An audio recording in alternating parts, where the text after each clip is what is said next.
Hey everyone, welcome back to the Women of the Word podcast. I'm Lauren Susanto here with Jen Wilkin. So Jen, one of the reasons that we're talking to you about Bible study is because of your experience as a Bible study teacher and leader. And when I personally think about teaching the Bible, I instantly think of people like you or my pastors or other authors or speakers that I trust who have knowledge of the Bible from a formal education or something like that. It's hard for me to think of myself as someone who can teach the Bible. There is in the Bible a specific call to teaching, right? That we see as a spiritual gift, or however you want to say it. And then there is also a general call that goes out to all believers. And we find that several places. We find a lot of places, actually. In the New Testament, you see it in the Great Commission, where it says that we're to go and make disciples, teaching them to observe all that he has commanded, which would imply, or actually would say, on plain sight, that those who are followers of Christ will, by definition, turn and tell someone else. But that's actually not a new concept at the time that Jesus says it, because back in the Old Testament, we have all of these calls that one generation will tell the next of the Lord's faithfulness and his mighty acts and his deeds. Deuteronomy chapter 6, most parents know, about training up your children and telling them as you're rising up and lying down and going about your way. And so we understand it in terms of the transmission of an ancient faith, that it's necessary that faith be transmitted through the business of teaching. And we're all called to do that to some degree. Yeah, just the context can look different for different people. That's so right. Your context versus my context different, can be very different. But using some of the same skills. Yeah.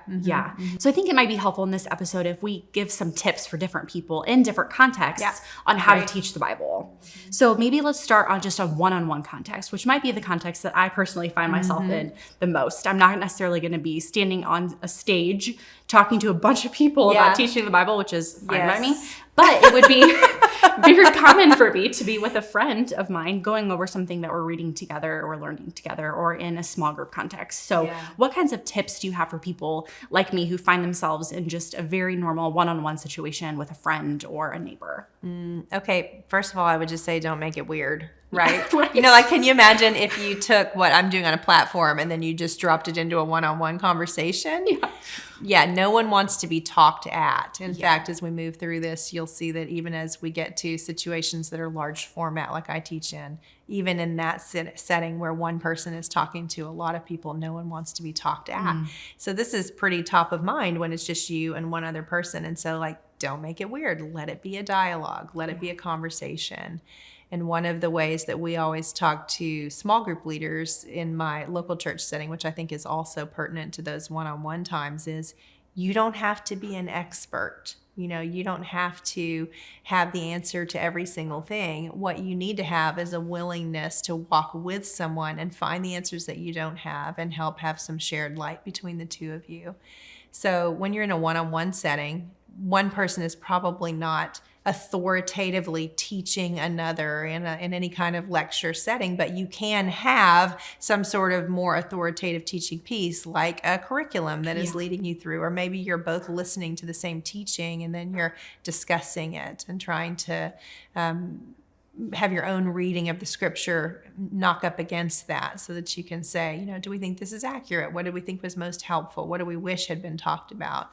So it might not just be two people in a room talking about the Bible, although that can be fantastic. It might be that you're pulling in someone else. But if it is just the two of you talking about the Bible, then I would say read it repetitively together and then compare notes on what you marked and what was interesting to you. And then go and have a shared experience of reading some commentary or teaching together that helps shape your thinking. I think it's really freeing to hear that you don't have to be an expert to do this. And that, we talked about the tools, the Bible study tools that are available to us in the last episode. And so some of it's just kind of being willing to say, let's go look and find those things together. I think it's easy, especially, for me to think, well, what if I don't know something? Or what if I don't have all the answers? So therefore, I'm just not going to at all. Well, I mean, you go back to, again, do your best to present yourself as a worker unashamed. It doesn't say do your best to present yourself as an exceptional worker or as an expert in your trade. Yeah, it says that you would be unashamed, right? Yeah. Meaning that similarly to what we see in the parables, you took what you were given and you did what you could with it, right? So whatever your resources are. And so I think that's true in any of these teaching settings is you're asking, what have I been given? And then therefore, what can I give out of what I have received? And how can I do that to the best of my ability and my skill up to this point? Yeah. So maybe in a slightly different context, you mentioned the passage in Deuteronomy about training your children up in the way they should go. What would you say to moms at home as they teach their kids the Bible? I'm not just going to address this to moms because I know that some of you are not moms and you also need to be training the next generation as well. Whether we ever become biological moms or not, if we stay in the church long enough, we become spiritual mothers to another generation of younger believers. And so I think when we think about specifically with teaching children who are in our home, or maybe it's children you're teaching in a Sunday school class or a youth group setting, you're asking, how do I communicate essential truths in plain language? And my first formal teaching setting in the church was in 7th grade girls' Bible study. It was their Sunday school class. Yeah. And I remember thinking, I'm going to put in my time here until I get to go to the show and actually teach full-grown adults. And what I didn't realize at the time was that the skills that I was using to teach young people were the same skills I was going to need to teach older people as well. My husband, our whole marriage has taught children's ministry. He's one of our lead teachers in the children's ministry area, which means that he's exceptionally good at explaining complex ideas to people of all ages. And biblical truths are in that category. And so I think when you're thinking about having conversations with children, you're thinking, what is developmentally appropriate word choice? This is a big one, especially with younger children. You're thinking in terms of what concepts are more abstract and what concepts are more concrete, because just based on cognitive abilities of children, you want to know kind of where they are cognitively before you start talking about concepts. And so this is actually with children. Christian parents have a tendency to pounce on we're all born in sin. We're dead in sin. We're dead in sin. We're dead in sin. And a kid is like, I'm sorry, what is sin? What? You know, and if you think about it, the Bible doesn't even start with we're dead in sin. The Bible starts with, it starts with theology, the knowledge of God in Genesis 1, and then it moves to anthropology, that we're all made in the image of God. And so I think when we think about talking to our children, if we would follow the pattern of the Bible, we're setting them up for a more foundational understanding. So you start by telling them who God is. You know, God knows everything. God is in charge of everything. And you give them the attributes of God, which they may only be able to repeat back to you at first, but you're giving time for those things to take root. And then you move from there to you're made in the image of God. God made you. That means that you have value. You're precious. And we spend a lot of time there. And then at the point that a child begins to be old enough to be aware of how their actions are impacting others in very concrete ways, then they're very ready for you to talk about, hey, not everything is right, is it? No. Why? Because we're all born in sin. So I think thinking about the order and timing in which we talk to our children about things matters, but that the key thing we want to think about is how can I take ideas that are adult-sized and then say them in language that communicates them age-appropriately to kids. Yeah. And teach them to read. Like if a child can read, a child can start reading repetitively. Yeah. And having a discussion with you. What did that look like in your own home, in your own life? How did you teach your own children the truths of the Bible? Yeah, so there's what we trained, and then there's what they just picked up, right? Every parent can tell you more is caught than taught. So I'm going to tell you some of the structured things that we did, and then I'm going to give you a follow-up thought. Okay. But so, you know, when you have small children, here's how this works. You have a high level of frequency and a low level of depth, right? So you're able to do a lot often, but it's not very deep. And then as your kids get older, those lines are going to cross, and you're going to end up having a lower level of frequency that you're talking together to talk about things, but a greater level of depth that you can reach. And so it's important as a parent to understand that's the way that's going to play out, so that you're not with a 15-year-old lamenting that you're not doing something every night anymore. You're saying, oh, this is actually great. We have one family dinner where we're sitting down and everybody's read the same passage and they're coming with 2 observations and 2 questions, and that's going to make up our discussion time.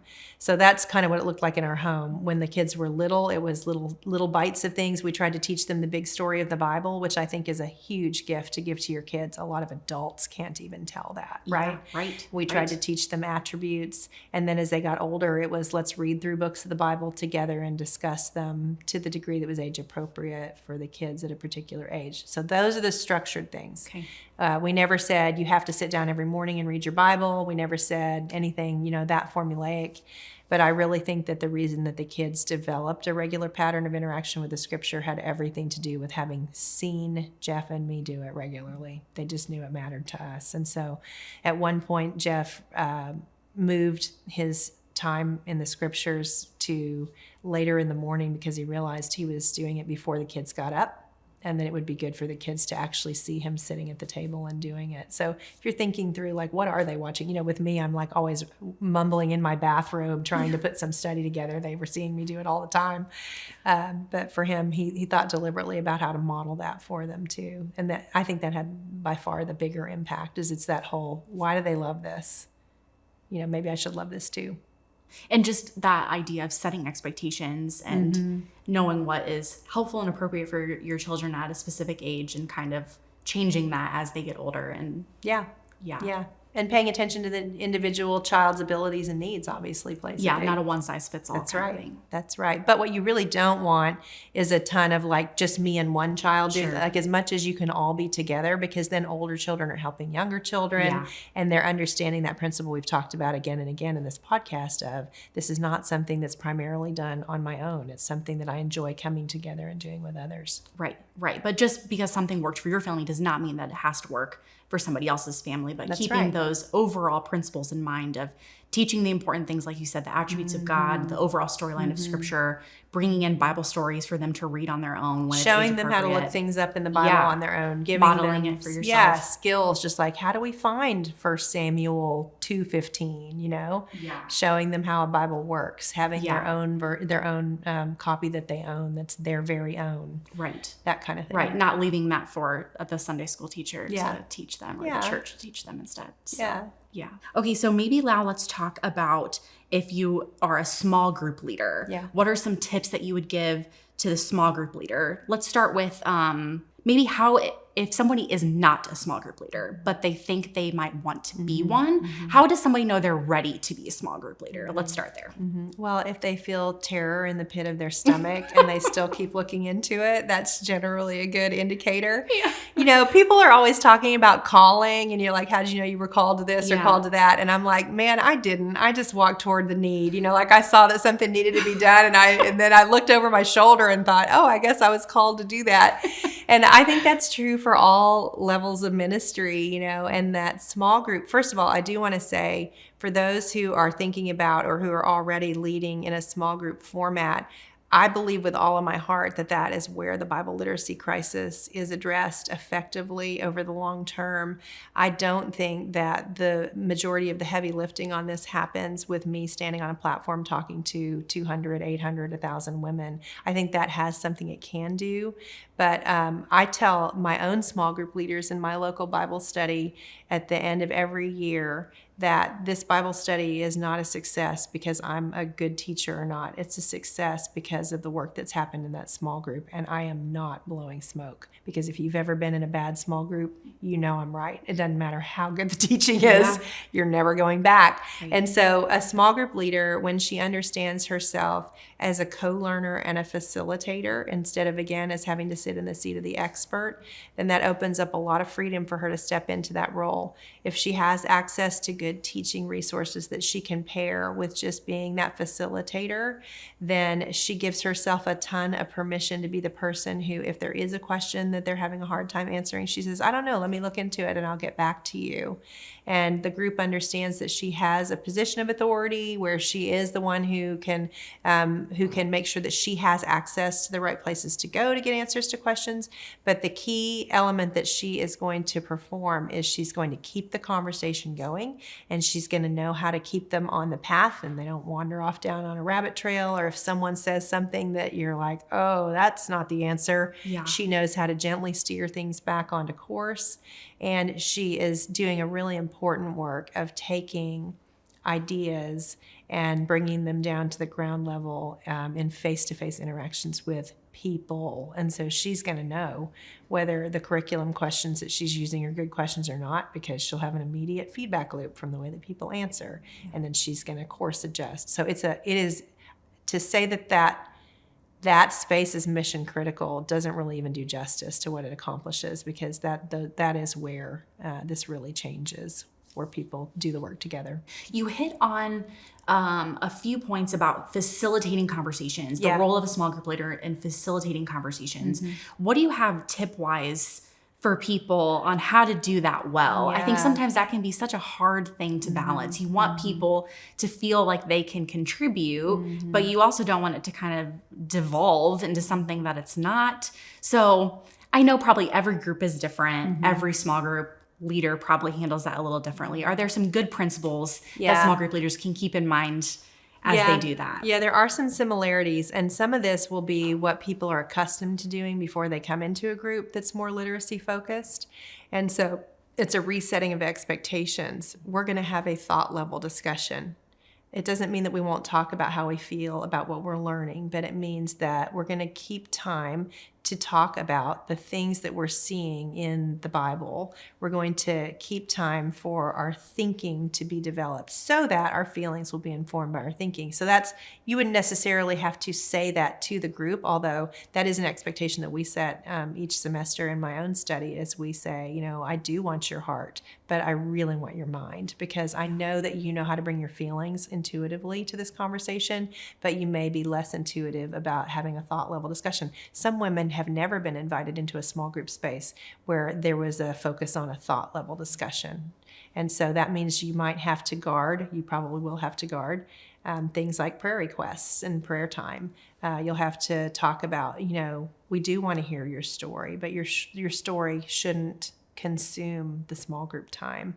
And in order to make sure that the small group time is utilized for a thought level discussion, it probably means that you'll have other times when you gather where they can share their story, or they can be devoted completely to just, let's talk about how you need prayer, so that they can understand the purpose of us gathering is for a learning outcome. And that's different than the purpose of us gathering is for us to go deeper in community with each other.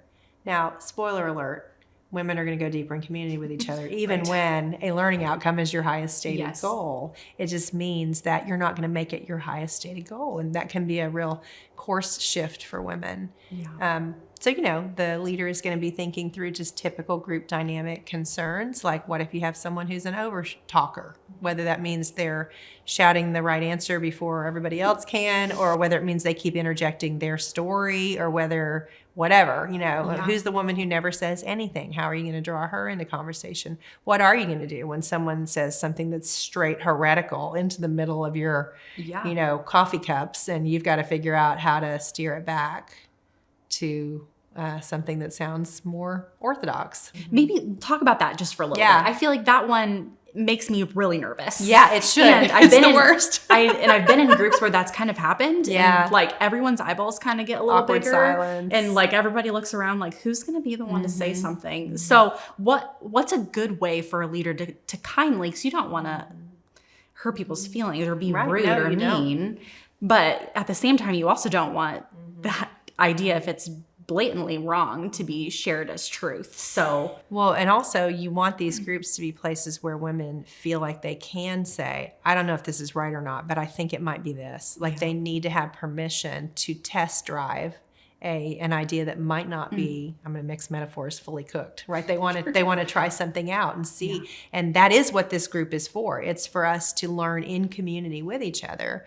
And so as the leader who's wanting to set that tone, let's say a woman says something that's just clearly wrong. You could respond by saying, no, that's not right, and giving the right answer. Or you can say, well, that's an interesting, first stab at this. Does anybody else have any thoughts in the group? And then you allow other members of the group to say, well, I don't know, I kind of thought it was this, or I thought it was maybe this. And then you begin to say, you know what, I think you're onto something there. And then you begin to direct the conversation toward the area, the way that you want it to go. Yeah, so keeping it conversational. You're keeping it because it should be conversational, right? Yeah. And so you're preserving the dignity of this person who has done a very courageous thing. Yes. By taking a shot at it. Right. But you're also you're modeling something about how we gain shared understanding. It's by having the good conversation and hearing other people's opinions and maybe reevaluating your own. And then listening to then you can also say, I don't know, let's see what the teaching says.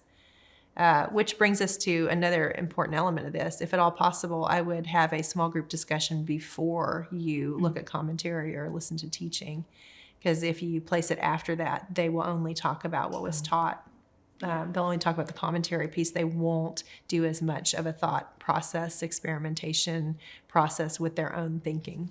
How is studying the Bible for yourself versus studying so you can teach it different? Mm-hmm. Mm-hmm. For me, it's not. I know for some people it is, but for me, it's not. I want those two processes to be the same thing. And so I think of it in terms of, well, did this sting for me? Because I want to make sure that when I present it for them, that I'm honest about where I was personally with it. No one wants to hear about their sin problem from someone who's like, yeah, this is not really an issue for me, but you go fix that, right? Right. So in the area of application, when we're talking about, besetting sins and that kind of a thing, I would never want to stand up and give someone else the hard word if I hadn't first had to stare it down myself. And I want that to be evident in the way that I'm teaching it. And so I keep those two things together because I do need my emotions to be fully intact in the teaching as it relates to what the message is going to be. And that takes time. Like it takes time for my thinking to inform the way that I should feel, and then for me to be able to communicate that effectively. So I want them to know, yeah, I hated this week. I don't want to talk about sins of the tongue anymore. But here are some things that I learned about myself. And there's so much, particularly in the area of repentance, that we learn from watching or hearing someone else have the courage to talk about it. So I think that's a big part of, I've often thought about, like with my own teaching, I have a sense of humor that pops out at unscripted times. And I think that the Lord has kept that a part of my teaching approach, because I have to say a lot of hard things. And it's a way to invite people in and say, we're all in this together, and we can laugh as much as we can, take the hit. There are things that we can laugh about too, but so I don't separate the two. I want my own process of development to be something that is translating into something I'm turning and telling to someone else. I think that's really encouraging, because that applies to, someone like you who stands in front of a lot of people to teach, but that also could then be exactly the same for somebody like me. One-on-one, that's right. And so it's just the method or the process that you can use to learn and study the Bible then automatically can translate into how you can communicate those truths to other people in any context. I think it's probably intuitive for people to understand that the larger the room, the larger the accountability. Definitely. On the teacher. It doesn't mean that you do a sloppy job when it's just one other person, but it does mean that you're aware the impact of your words is going to multiply the more listeners that you have. Right. And so that's going to shape the way you might say something or what you may say or not say. But the principles are the same. I want to be the same person on a platform that I would be if you and I were sitting, just the two of us in a room. Yeah. So there might not be as many listeners who teach in front of a large group of people like you do, but I'm sure there's some out there that do that, who have a very similar role of teaching a whole women's Bible study or in a church context or a conference setting, things like that. What kinds of tips would you have for those ladies or people out there who are teaching the Bible to large groups of people? I think that as much as you can maintain a dialogic feel to what you're doing, your learners are going to be helped. No one is benefiting the way that they can if they're just sitting and receiving passively from you. And so I still to this day will picture the faces of the women who were in my Sunday school class at my first church that I was given a place to teach, because I don't ever want to lose the sense of these are people who have hard stories and happy stories and all kinds of things that they're going through. And I'm trying to speak to a person. I'm not speaking to an audience.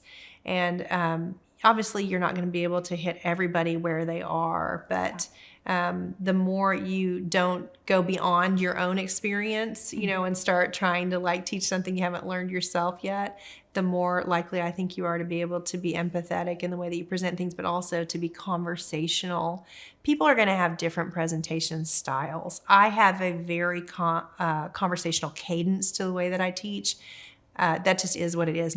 Some people will have a more formal cadence, but it still is a very invitational style of teaching. I do things like, hey, what's that next word in the verse? Or what idea have we seen repeated? Things that they can verbally respond to, because it just helps people realize, oh, we're still all doing this work all together, even though we're no longer in a living room. Yeah. So those are just some things you can keep in mind. If the numbers start to get, even above 30 and 40, you start to have to shift the way that you're communicating content, but always thinking, I'm teaching a room full of individuals, not just a faceless mass of people. Yeah. It's helpful. So you've been teaching the Bible for a long time. Yes. What would you say is one of the hardest things about teaching the Bible? It'd be hard to narrow it down to one thing. I thought by now it would feel easy. I think that's what I would have said, 25 years ago is, well, eventually it's going to just be easy. And there are things about it that have gotten easier in the sense that some things I've taught enough that I can just cue them when I need them when I'm teaching. But I think that the thing that increases is just the sense of the weight of the responsibility.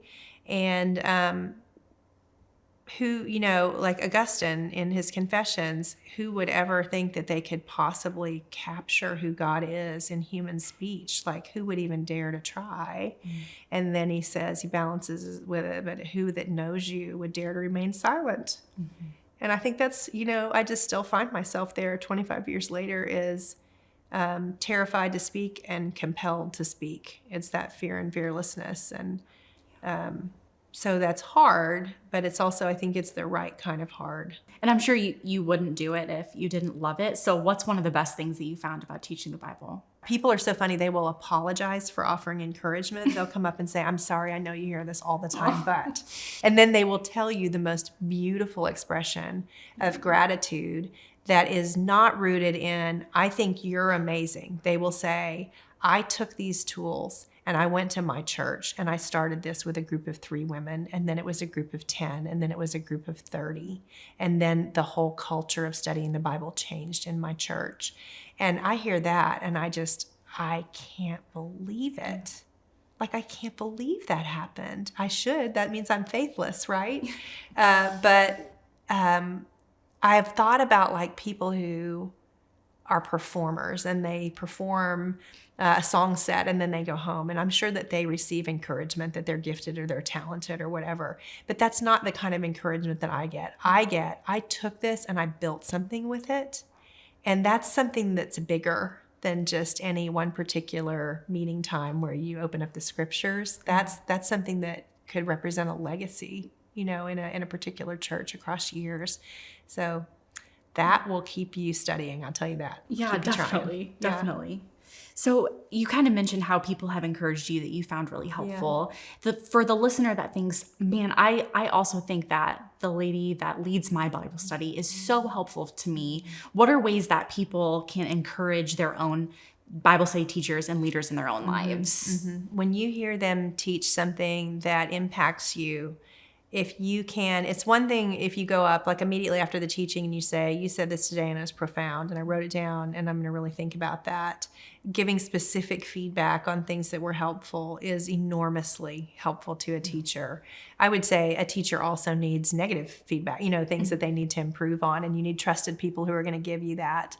But then if you really want to bless your Bible teacher, you come back 2 weeks or 2 months or a year later and you say, I want to tell you how this thing that you said has changed the way that I think about this relationship or about this passage or about this sin that I just have not been able to get past.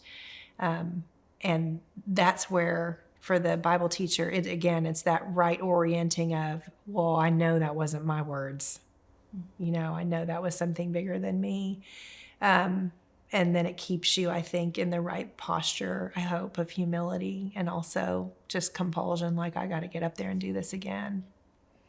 Well, thanks so much, Jen, for talking about this. It's been so encouraging, just even for me, and how I can teach the Bible in my own lives, and I'm sure for all the listeners as well.